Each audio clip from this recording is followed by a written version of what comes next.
সুপ্রিয় দর্শক, আপনাদের সবাইকে সাদর আমন্ত্রণ জানাচ্ছি এটিএন বাংলার নিয়মিত অনুষ্ঠান টলিউড এক্সপ্রেসে। প্রতি সপ্তাহের মতোই আপনাদের সাথে আছি আমি রিদি।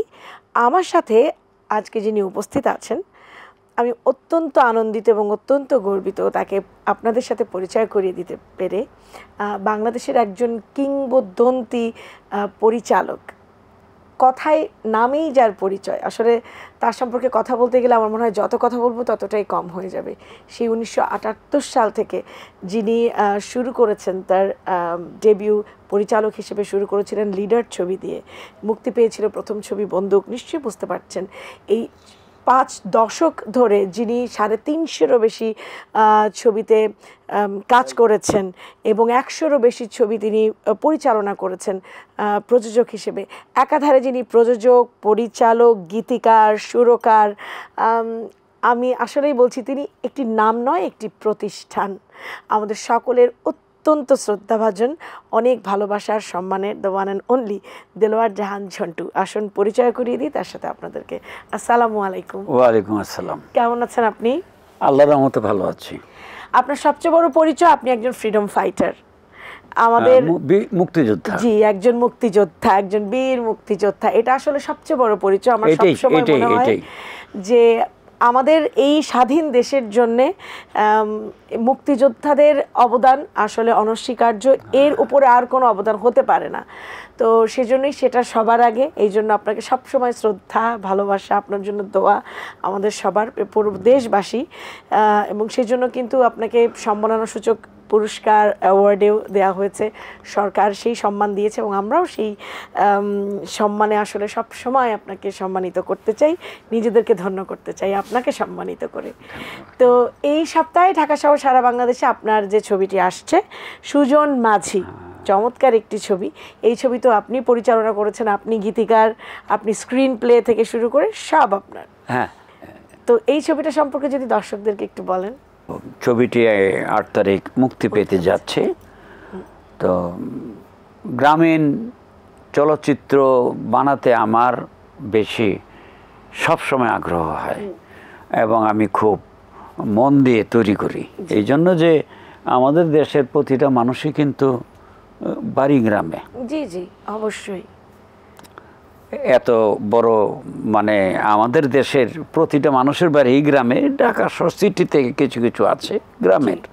তো গ্রামের চলচ্চিত্র বানাতে আমার খুব ভালো লাগে। এবং আমাদের দেশে বরেণ্য যে পরিচালক ছিলেন খানাতুর রহমান, আমজাদ হোসেন, ওরাও কিন্তু গ্রামীণ ছবি বানিয়ে অনেক নাম করেছিল। খানাতুর রহমান সাহেব বানিয়েছিল সুজন মাঝি, আমজাদ হোসেন সাহেব বানিয়েছিল সুজন সখী, আমজাদ হোসেন সাহেব বানিয়েছিল গোলাপি এখন ট্রেনে, নয়নমণি। তো এর চাইতে সুন্দর চলচ্চিত্র তো আমাদের দেশে খুব কমই, মানে দি বেস্ট বলা যায়। তো ওরাও গ্রামকে ভালোবাসে।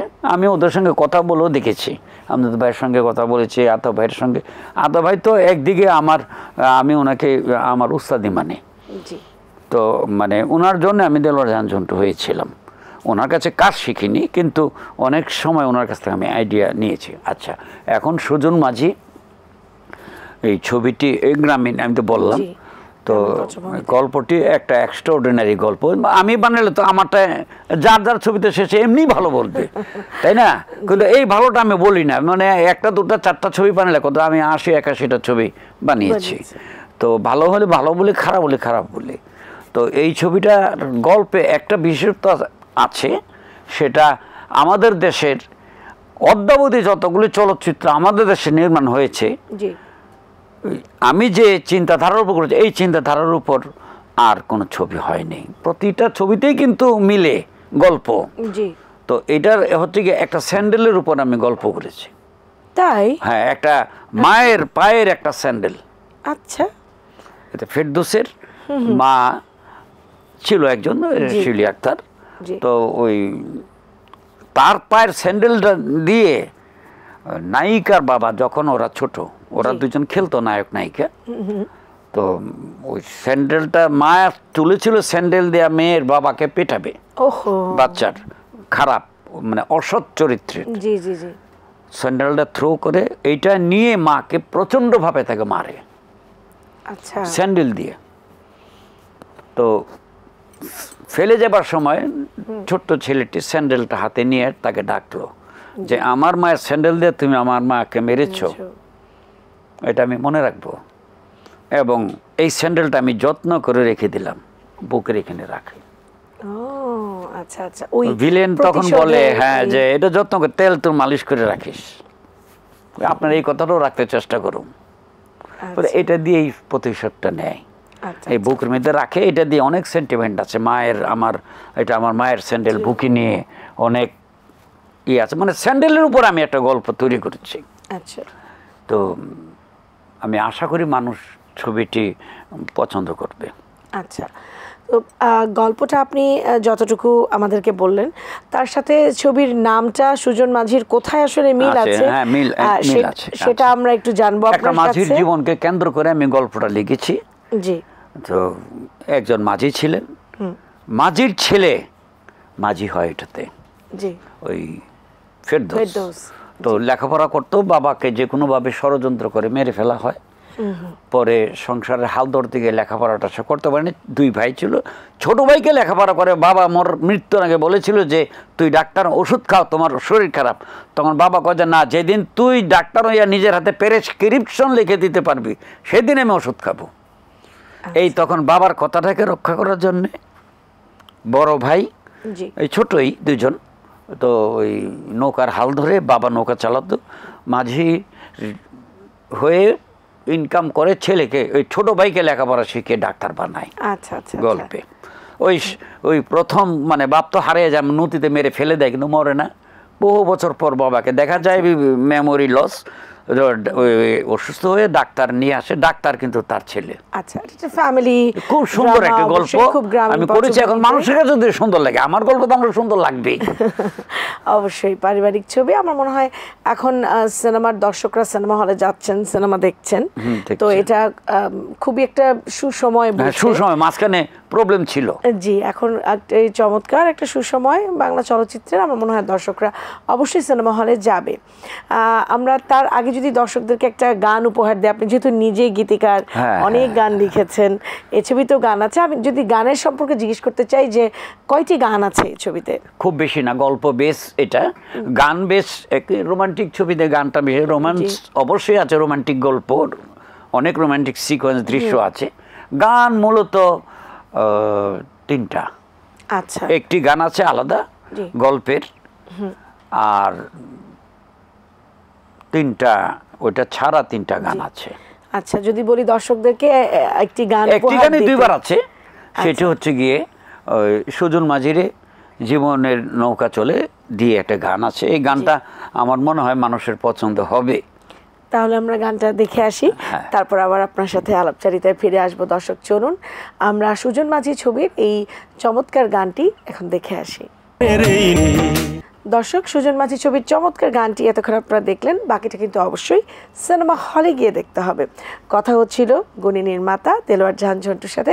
আবারও ফিরে যাচ্ছি আলাপচারিতায়। তো চমৎকার একটি গান দেখলাম, এই গানটিকে আপনি লিখেছেন? আমি লিখেছি। সুর করেছেন আমার ভাই আনোয়ার জাহান নান্টু, উনি নেই, মারা গেছে। ও, মানে এই ছবিটি এরপর মারা গেছে, বেশি দিন হয়নি। ও, আল্লাহ তাকে ব্যস্ত নসিব করুক।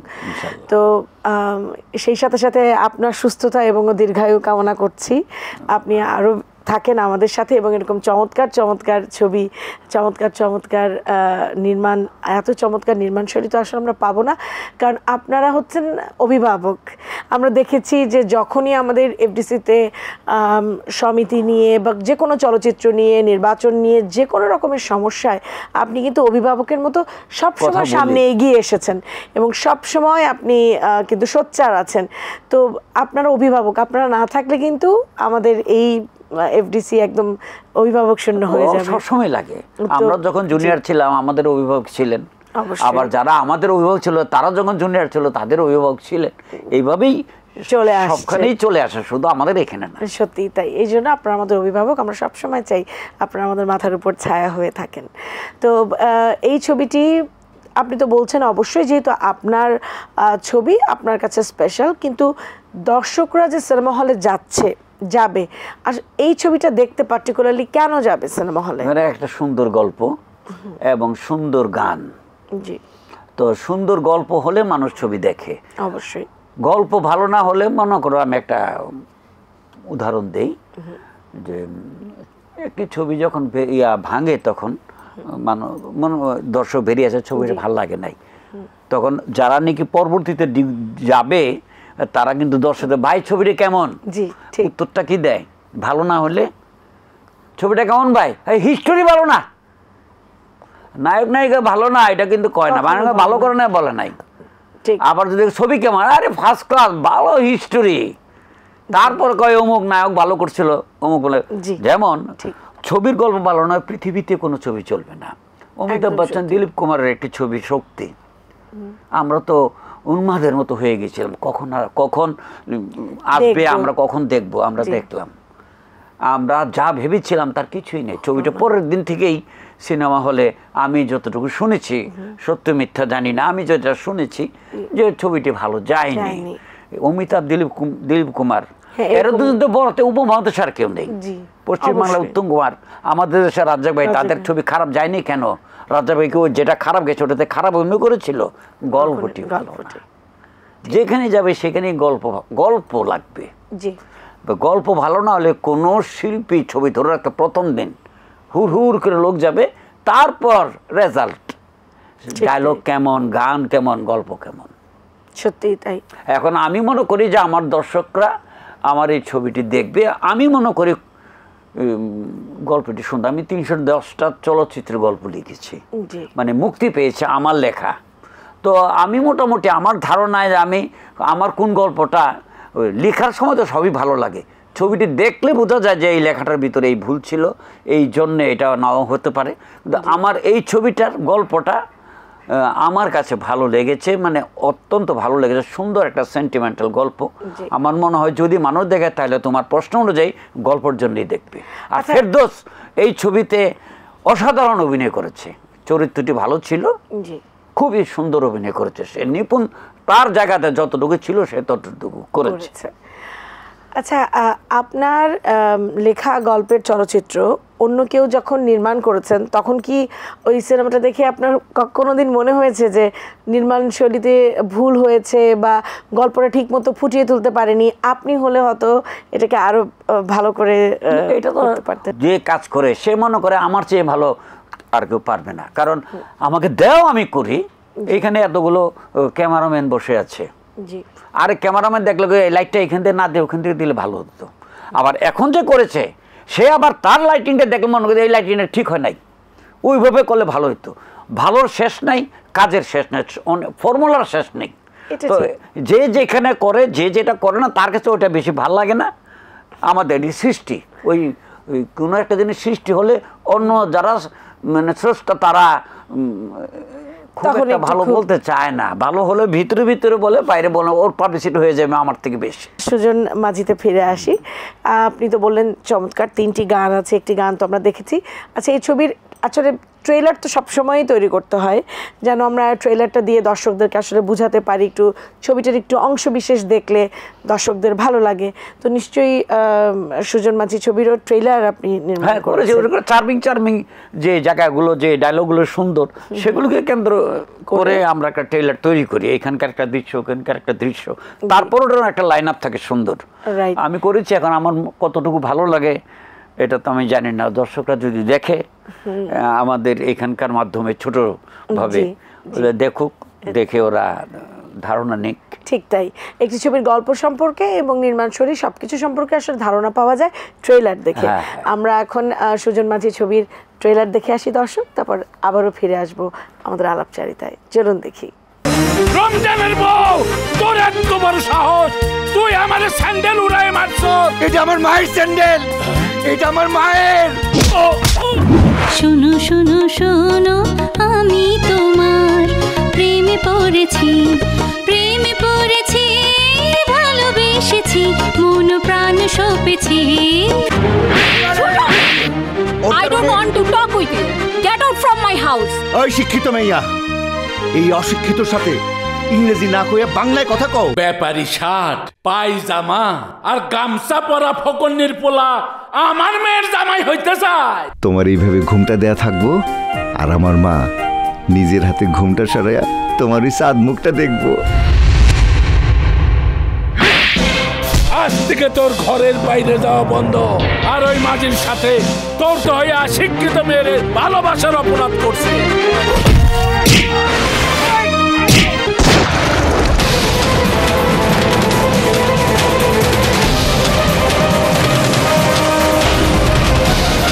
প্রমোশনস নিয়ে যেটা আমি বলতে চাই যে আজকাল কিন্তু দেখা যাচ্ছে যে বাংলা ছবির প্রমোশনগুলো একটু ভিন্নভাবে করা হচ্ছে, সোশ্যাল মিডিয়া থেকে শুরু করে এবং নায়ক নায়িকারা সিনেমা হলে যাওয়া বা স্কুল কলেজ ইউনিভার্সিটিতে যাওয়া, আমি দেখেছি তাতে কিন্তু রেসপন্স ভালো হচ্ছে, খুব পজিটিভ রেসপন্স আমরা পাচ্ছি। পাবলিসিটিটা হয়, পাবলিসিটি নায়ক নায়িকারা ছবি দেখতে যাচ্ছে, জি এটা একটা পাবলিসিটি। সেটাই। এবং নায়ক নায়িকা যখন দর্শকরা সিনেমা হলে সিনেমা দেখতে যাচ্ছে, সেখানে যদি সেই সিনেমার নায়ক নায়িকাকে তারা পায়, এটা কিন্তু তাদের জন্য একটা বাড়তি আলাদা আনন্দ, ভিন্ন একটা মানে বোনাস, একদম অনেক বড় বোনাস, একদম মনে হয় ঈদের মতো আনন্দ, খুব ভালো লাগে। তো আপনি কি এরকম কোনো প্ল্যান করেছেন যে আপনার ছবির সিনেমা হলে নায়ক নায়িকাকে নিয়ে যাওয়া প্রমোশনের? আমি প্ল্যান করি না, মানে যে আমার তো নায়িকা ইয়েতে দিল্লি, দেশের বাইরে, দিল্লি। আচ্ছা। আর ফেরদৌস তো ব্যস্ত থাকে। আমি কালকে সাংবাদিক সম্মেলন করেছিলাম, ফেরদৌস এসেছে, নিপুণ ছিল না। আমার ছবিটা অন্য সেকেন্ড একটা নায়িকা এবং একটা নায়ক আছে, মেয়েটার নাম রূপকথা, আমি এনেছি। অত্যন্ত সুন্দরী, ভালো আর কি, সুন্দর। আমার মনে হয় মানুষ ওকে পছন্দ করবে। আর রাতুল একটি মানে আরো ছবি করেছে একটা দুটা, ওদেরকে নিয়েছি, ওরা আছে। এবং এখন সবাইকে না পেলে তো নতুন যারা আছে তাদেরকে তো চিনবে না, তারপরও তো এখন নিপুণ ফেরদৌসকে নিয়ে যেতে বলে ভালো, দুজনকে নিয়ে যেলে, একজনকে নিয়ে গিয়ে এটা ইয়ে না আর কি, যে একটা জুটিটা পেলে তখন ভালো লাগে। আসলে আপনি তো সবসময়ই স্টার মেকার। এই যে আমরা বলি যে এই যে জসিম ভাই আমাদের বাংলাদেশের এত বড় একজন কিংবদন্তি অভিনেতা, আপনার হাত ধরে আসা, আপনি তাকে এনেছেন। আমার হাত ধরে না, সে ভিলেন ছিল, ওটা রাজ্জাক ভাইয়ের হাত ধরে এসেছে ভিলেন হিসেবে, আর নায়ক হিসেবে আমি তাকে নিয়েছি। মান্নাকেও এস্টাবলিশ করার পিছনে আমার অনেক পরিশ্রম। 13 বছর কেউ নেয়নি, শুধু একা আমি তাকে নিয়েছি। আমি তাকে একক নায়ক বানাইনি, একক নায়ক সে তার নিজের চেষ্টা হয়েছে। আর আমি তাকে 13 বছর পর্যন্ত ছবিতে রেখে পরিচিত করে রেখেছিলাম দর্শকের কাছে। শেষ জীবনে একদিন এফডিসিতে বসা, আমি কিরে কি করা, উস্তাদ বসে রয়েছে, লাইট হচ্ছে, শর্ট দেবো। শর্ট তো সারা জীবনে দিলি, ন্যাশনাল পেসার্স না, তাহলে একটা শিডিউল দিয়ে আমি চেষ্টা করি। ঠিক, হ্যাঁ। এরপর আমাকে শিডিউল দিয়েছে, আমি একটি ছবি বানিয়েছি বীর সৈনিক, এবং ওটা থেকে সে ন্যাশনাল পেয়েছে। সে পেপার নিয়ে এসে, উস্তাদ দেখেন, এই দেখেন আমি পেয়েছি, 2 লক্ষ টাকা খরচ করে আমি আপনাকে রিসিপশন দেবো। তুই দিবি কেন? আমার ছবি তুই ন্যাশনাল পেয়েছে, আমি তোকে রিসিপশন দেবো। তখন না উস্তাদ, এখানে কথা বলে না, আমি টাকা খরচ করে করবো। 3 দিন পর ভদ্রলোক মারা গেল। সে এটা করে যেতে পারে, জেনে গেছে যে ন্যাশনাল পেয়েছে। এটাই অনেক, আমার কাছে খুব এখনো মানে পীড়া দেয় আর কি। আসলে সৃষ্টিকর্তার ইচ্ছায় যখন আসলে যাওয়ার যেতে হবে। কিন্তু এই যে গুণী মানুষের যে কাজ, আপনারা চলে যাবেন, আমরা সকলে চলে যাব, কিন্তু আমাদের যদি ভালো কাজগুলো থাকে সেগুলোই কিন্তু পৃথিবীতে থেকে যাবে, আর তার জন্যই আমাদেরকে মনে করবে মানুষ। তো আজকে আমরা তাকে সেভাবেই মনে করছি, এই যে জসিম সাহেবকে মনে করছি, মানা ভাইকে মনে করছি, এভাবেই। সেরকম একদিন আপনি যে এই যে নতুন আজকে রাতুল এবং নতুন রূপকথা আনলেন, তারাও একদিন সুপারস্টার হবে, তাদের কাজের জন্য তাদেরকেও একসময় সবাই মনে করবে। এটাই, এই গুণী মানুষদের পরিচয় আসলে এখানেই, এইভাবেই তারা আসলে এভাবে তারকাদেরকে আসলে জন্ম দেয়। তো এই জন্য আপনাকে অনেক ধন্যবাদ। আমরা আরো একটি গান শুনতে চাই, যেহেতু 3টি গান আছে এই ছবিতে। কোন গানটি এখন আমরা শুনবো? আমরা অনুষ্ঠানের শেষ পর্যায়ে গানটি শুনে তারপর আমরা বিদায় নেব। দেখানো হয়েছে এটা তো আমি জানি না। একটি গান সুজন মাঝি, ওই গানটা 2 বার আছে, একবার নায়িকা একবার নায়ক। আর একটা গান আছে সেকেন্ড নায়ক নায়িকা, গান গায় দুটো, এরা হলে দুটো গান তো ওদের যদি দেখানো হয় তাহলে সেকেন্ড নায়ক নায়িকার একটা গান আছে, সেটা দেখলে বোধ ভালো। অবশ্যই দেখি, যেহেতু তারা নতুন এসেছে, আপনি তাদেরকে নতুন এনেছেন, কেমন কাজ করলো তারা, আমরা একটু দেখি। দর্শক চলুন আমরা এই গানটি এবারে দেখি। শোনো শোনো শোনো, আমি তোমার প্রেমে পড়েছি। শোনো শোনো শোনো, আমি তোমার প্রেমে পড়েছি, প্রেমে পড়েছি, ভালোবেসেছি, মন প্রাণ সঁপেছি। শোনো শোনো শোনো আমি তোমার প্রেমে পড়েছি শোনো শোনো শোনো আমি তোমার প্রেমে পড়েছি ভালোবেসেছি মন প্রাণ সঁপেছি শোনো শোনো শোনো আমি তোমার প্রেমে পড়েছি শোনো শোনো শোনো আমি তোমার প্রেমে পড়েছি। দর্শক, গান দেখলেন, অনুষ্ঠানের একেবারে শেষ পর্যায়ে চলে এসেছি। আমরা সবাই মিলে কিন্তু এই 8 তারিখে দেখতে যাব সুজন মাঝি সিনেমা হলে। আপনাকে অনেক অনেক ধন্যবাদ। ছবি মুক্তি পাবে এই সময়, আপনি অনেক ব্যস্ত, আপনি বারবার বলছিলেন যে আপনার কাজ আছে, তো এই ব্যস্ততার মাঝে আপনি আমাদেরকে সময় দিয়েছেন, আপনার মূল্যবান সময় দিয়েছেন, আমাদের স্টুডিওতে এসেছেন। আমিও এটিএনকে ধন্যবাদ জানাই যে আমার চলচ্চিত্রটি 8 তারিখ রিলিজ হবে, আমাকে একদম সময় মতো আমাকে কল করেছে এখানে ইন্টারভিউ নেওয়ার জন্য। আমিও এটিএন বাংলার কাছে গ্রেটফুল, আমার এই সুজন মাঝি ছবিটি দেখবে এই জন্য আর কি। জি, দর্শকের উদ্দেশ্যে যদি আপনি কিছু দর্শকদের কাছে একটাই কথা, দুটো আমার কথা নাই, আমি যেখানে সবখানে একটা কথাই বলি, আপনারা চলচ্চিত্র দেখুন, আপনারা চলচ্চিত্র দেখলে আমরা চলচ্চিত্র নির্মাণে আমরা সবসময় আগ্রহ করব এবং আগ্রহ আমাদের থাকবে।